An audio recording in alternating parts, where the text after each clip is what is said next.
Hi, Christopher. Thank you for joining us here. What has been the most interesting that you've observed in the last year? The things that are going on in plant-based proteins, I think, are quite interesting. I think every investor in the space and really people outside the investment space should be paying attention to what's going on in plant-based proteins and alternative food sources. Is the consumer waking up to it, or is it the companies pushing it so much that we're finally starting to experiment with it also from a taste perspective?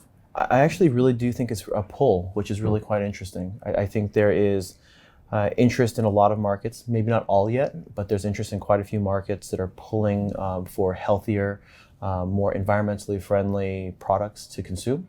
We want it for our children, we want it for ourselves, and I think that pull is really kind of fascinating. What about price points? I always feel like an Impossible or Beyond Burger has a premium attached to it. A lot of these companies are producing these products actually at a lower overall economic cost than producing beef, producing chicken.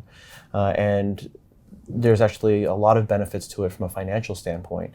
But I think what the price points that we're seeing on an Impossible Burger, for instance, is just an example, or the Beyond, they're always served at pretty high-end restaurants, but they're a desired good now, as opposed to what you're forced to eat.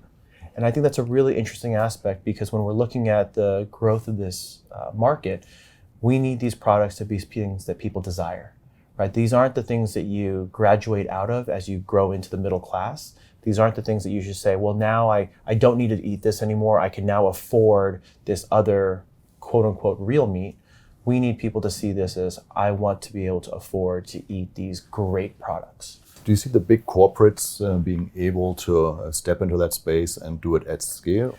I think the big companies are going to come into this with a lot of force. Actually, you look at a lot of the major food companies around the world, and they have obviously the capital to be able to do that at any time. I think they're just waiting for the right time to see which one is going to be a leader, and probably we're going to see acquisitions in that space. Right now, we have a world that's actually having some challenges with global warming. Obviously, it's quite serious. We have people trying to be healthier in their lifestyles. We have the greatest amount of obesity we've ever had. So I think those are the things that are going on that are shifting what we're actually seeing in that.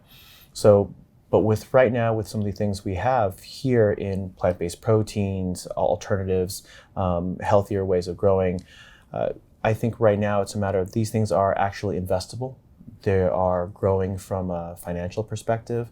They're helping our environment, they're helping us. So it's really not a matter of why not, it's really a matter of why not now. Fantastic. Thank you so much, Christopher. Thank you very much for having me.